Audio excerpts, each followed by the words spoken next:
Buku saya di mana ya, Iko? Buku saya, buku.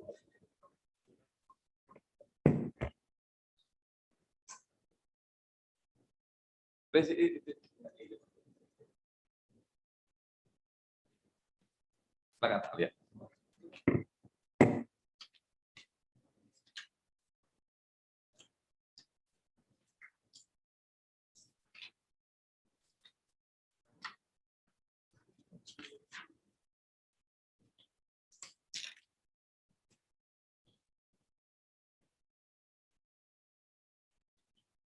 You look good. Yeah, so do you. All right, Actually comes up very well. let us begin. His Excellency Bapak Muhammad Lutfi, Minister of Trade of the Republic of Indonesia, His Excellency the Honorable Dan Tian MP, Minister for Trade, Tourism and Investment of Australia, distinguished business delegates and members of the media, ladies and gentlemen, Assalamualaikum warahmatullahi wabarakatuh. A very good afternoon to all of you joining us online from the Zoom Cloud meeting platform. On behalf of the Ministry of the Trade of the Republic of Indonesia, thank you for being here and welcome to the joint press conference of the Minister of Trade of Indonesia and the Minister for Trade, Tourism and Investment of Australia. Today, the Ministry of Trade of Indonesia is honored to receive the visit of Mr. Dan Tian. And this is your first visit to Jakarta since you are being appointed at the office. That's correct. Thank you very much for visiting our city. And on this special occasion, both ministers held a constructive bilateral meeting discussing ways for both countries to work closer together, nurturing close economic relation. Both ministers and prominent CEOs from Indonesia, Australia also held a CEO roundtable as a follow-up to the leaders' joint statement, which was announced at the 2020 Indonesia-Australia Leaders Summit in Canberra, confirming that the deep engagement is also shared between business people alike. All right, now, ladies and gentlemen, the two ministers are at the podium already. We will begin this joint press conference by delivering the statement by the both ministers. Would like to begin with Indonesia. Therefore, ladies and gentlemen, let us welcome Minister of Trade of the Republic of Indonesia, Mr. Muhammad Lutfi, to address the statement. Thank you. Thank you, Minister Tihan, for coming to Jakarta, and I hope Jakarta treating you well. Like mentioned by Alia, that we had a very good conversations today, and this is only a pavement, or this is a base for enhancing our trade together. Like we mentioned that although the number in 2020 is not the sharpest, but we would like to enhance this, especially after Indonesia-Australia Comprehensive Economic Partnership Agreement. I'm looking forward to work with you in the times to come and enhance our trade. And I believe trade is a very important cornerstone that we have to do, especially for the recovery after COVID-19. Please. Thank you, Minister Lutfi, and can I thank you for the very warm welcome you've given me here in Indonesia. It's wonderful to be back in Jakarta. It's wonderful to be able to meet with you in person. We've got to know each other and developed a friendship online, virtually, but to be able to sit down and have these discussions has just been terrific.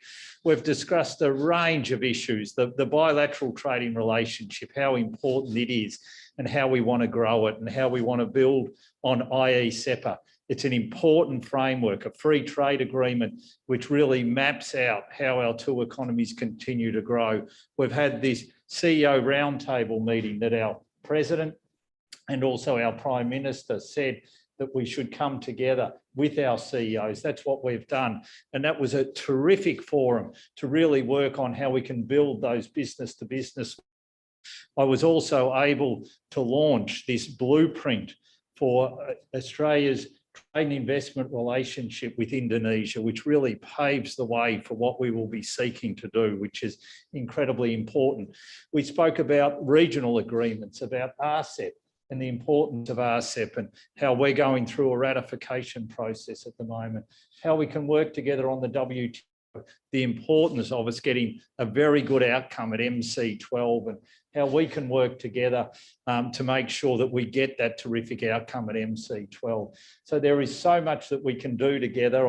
I thank you for your friendship. I look forward to working with you into the future. And it's just terrific to be able to come here to Jakarta to meet face to face and explore the wonderful opportunities that we have as As Minister Lutfi said in the CEO roundtable, the amount of Indonesians going into first grade is 25 million. Now, think of those wonderful opportunities that we have working together to help in the education space going forward. There's just enormous opportunities everywhere. 25 million first grades, that is the size of our whole population. So it just gives you a sense of how we can work together. And I just say it's terrific to be here.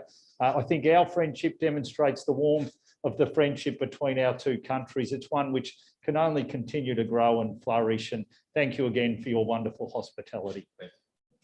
Thank you both, Minister Lutfi and Mr. Dantian, for the statements. And now we proceed to question and answers. We have our press members joining us virtually. Now, as both ministers can also see on the screens, here are the press members from Indonesia as well as Australia's.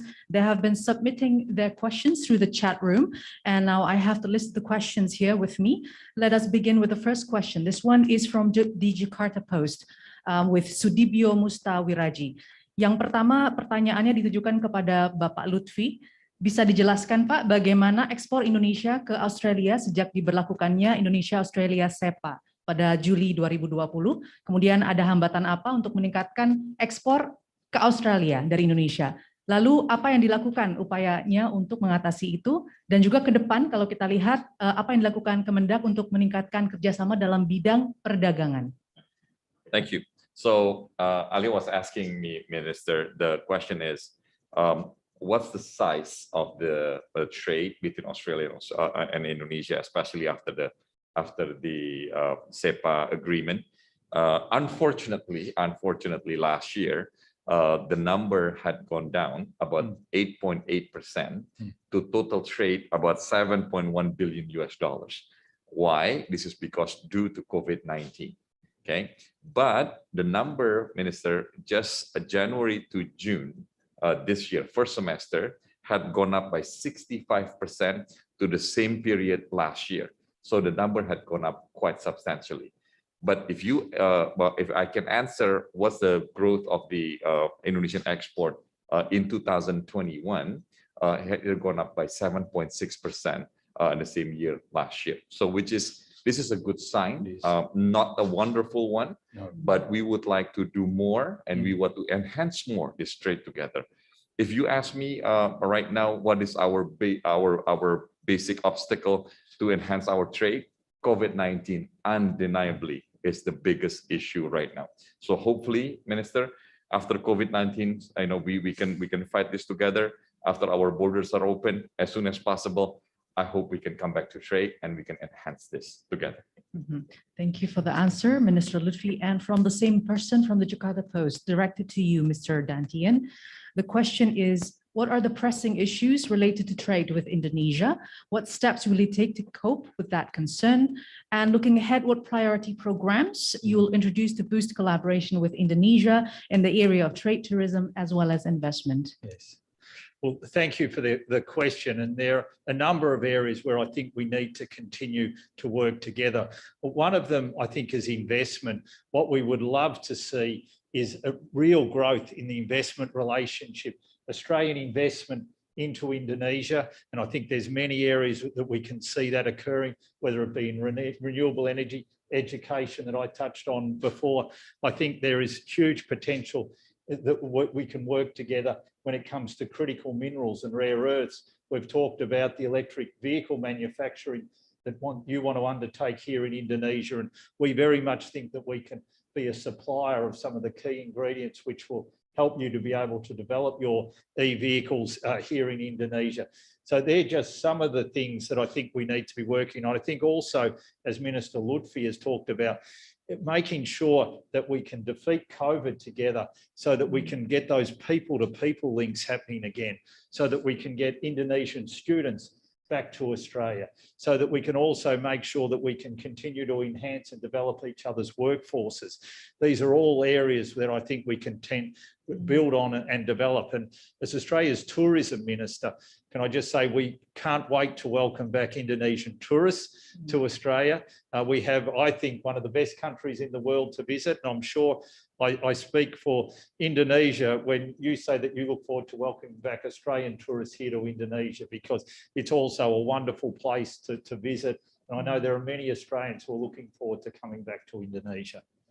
Thank you for the elaborative answer, Mr. Dantian. And this one is also directed to you, addressed by the Australian from Chatni Fazandani. All right. The first question is, how is the progress of Indonesia-Australia SEPA? Have there been any material benefits flow from it yet, or has COVID delayed that? Indonesia has said that it is ready to reopen Bali, as you just mentioned as well. Was this discussed today? Is Australia looking to create a travel bubble with Bali, Indonesia? Okay. So one of the things that we did discuss today was the opening up of Australia, and I explained to Minister Lutfi the importance of us hitting that 80% vaccination rate in Australia nationally, and then each individual state, as it hits 80%, we will open our outbound border and also open our inbound border, and how we're going through the process of consultation through National Cabinet to develop the plans as to how that will work. We also talked about how important it is from Australian and Indonesian point of view that we can welcome back international students, that we can build on the workforce capabilities that both Australia and Indonesia have, and how that we can make sure that we can get that mobility happening again between both our countries, whether it be in the area of agriculture or in other areas. So we are still doing all the planning with regards to how we're going to open up our borders. We've made a very firm commitment through our national plan that will occur at the 80% vaccination rate. Then when each state and territory reach that 80%, and we discuss keeping in touch over the coming weeks. So as our plans firm up and we get a very clear idea as to how that opening up will work, that we'll be able to make sure, especially when it comes to IA-SEPA and the mobility component of IA-SEPA, that we can really look to benefit and ensure that Indonesia can get the mobility benefits that will come from IA-SEPA. And just in terms of what we're also seeking to do in build on IA-SEPA, 2 months ago, the Australian government announced the Catalyst program, which is an investment of over $40 million to make sure that both Indonesia and Australia can really build on the benefits of IA-SEPA. And we've already begun planning and allocating that money. And so we'll continue to work together to make sure that IA-SEPA reaps benefits. As Minister Lutfi said, we're seeing some growth, but we both want to see a lot more, and we'll be working together for that end. Great, looking forward for that.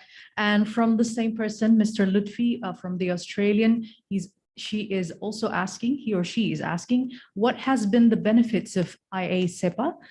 Does AUKUS affect our trade relationship? And what is the impact of Australia's vaccine distribution? Can it do more?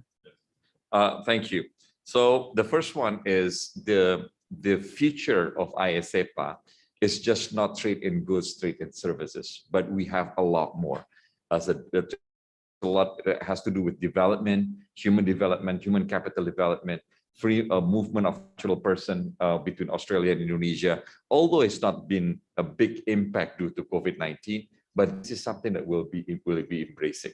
And I think, as I mentioned during the CEO conference just now, Indonesia without technology, without innovations, we cannot prosper, and we cannot move ourselves from a middle-income country into a high-income country. So this is very important, and I truly believe that Indonesia-Australia SEPA will be part of this development for Indonesia to come. The second one is about AUKUS. We had some small discussions about that. Minister Tihan and I agreed that politics is politics, security is security. We are here to trade. We're here to create value. We're here to create prosperity. So he and I agree that, if anything, we're going to come back to trade. Indonesia and Australia will be the best trade partners ever be in any situation, in any condition. So I want that to be enhanced, and I want everybody to know that.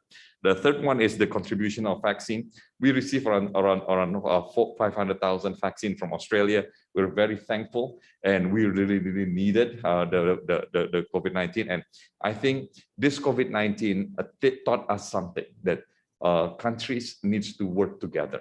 We cannot just be survive ourselves because we are directly connected, and our tourism, our trade is all depending on this on this pandemic as well. So this is a lesson learned, and we will work together for pandemics to come. Thank you for the answer. Now let's move on to the next question from Tempo. This is local media with Larissa, and both ministers are asked by Larissa. The first one is from Larissa. I would address to you, Mr. Dantian. What are the results of the meeting? What commitments were discussed to increase trade and investment from both sides? How about the review of the implementation of the IA-CEPA after implemented about a year? And have business actors taken advantage of the agreement? What are the obstacles? Yeah.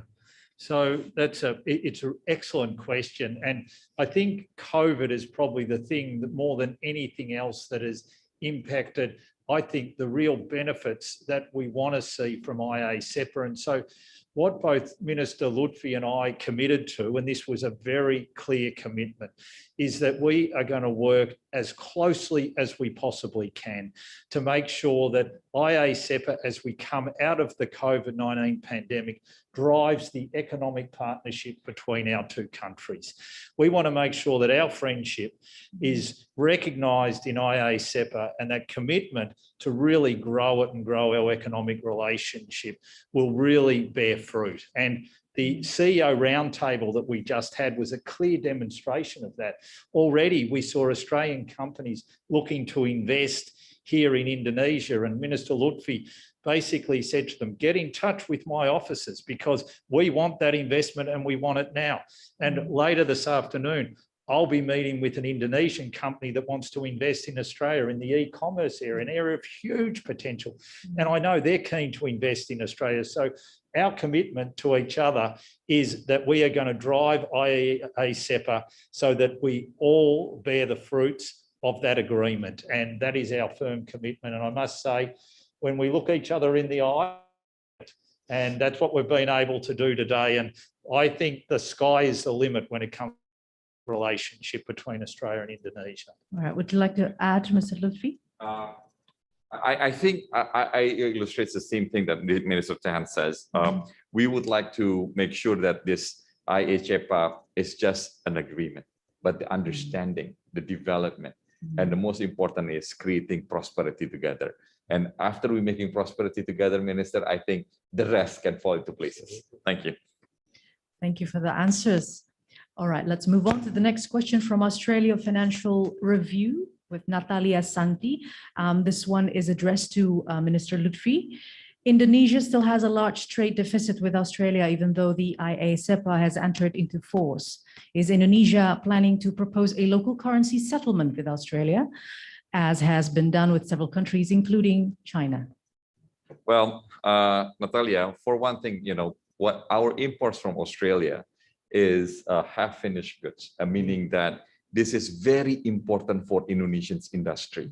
Be that cattle, beef, energy, coal. So this is part of the feedstock. So then it can move our industry together. So what we import together each other is still a basic commodities. In the near future, we would like to have more sustainable things, especially for industrial and industrial with high technology. We are evolving, Minister, and I hope that Indonesia, Australia, CEPA can also enhance in the future of our development. But the questions about the currency is very interesting. We have not talked about that, but this is something for us to embrace and to look, maybe discuss in the near future. Thank you, Minister. Thank you. All right, let's move on to the next question. This one is from SMH, or Sydney Morning Herald, I believe. Here's one for Minister Tian. In your capacity, Minister Tian, as Tourism Minister, how soon do you imagine Australians might be able to travel to Bali again and at least quarantine at home when they return? With virus cases falling in Bali and Indonesia, close to reopening the island to foreign tourists, are there any discussions between the two governments about facilitating return travel there for fully vaccinated Australians? Well, first of all, can I just say I understand the strong interest from Australia as to when we can return to Bali. As someone who's been to Bali as a tourist myself, it is a wonderful tourist destination, and I can understand why there's such interest. What we discussed in our meeting was that the plan that Australia has put in place to open our economy, open our country, and to enable Australians to begin travelling again, and also to welcome people back to Australia. In terms of the actual specifics, what I said to Minister Lutfi was that we will stay very closely in touch as we develop and implement our plan. Obviously, we have to hit that 80% national vaccination rate. States and territories also have to hit that 80% national vaccination rate. And then we have to work through in partnership with countries around the world exactly how that opening up will take place. But I understand why there's such interest in us being able to return to Bali. It's a wonderful destination, and we've agreed that we'll stay closely in touch as we open up our country and ensure that tourists, outbound Australian tourists, are able to travel around the world, and we're also to welcome back people who want to come to Australia. Great, thank you so much for the answer. Last question, yeah. Last question. Last question. All right, this one is from Antara Sela. For you, Minister Lutfi.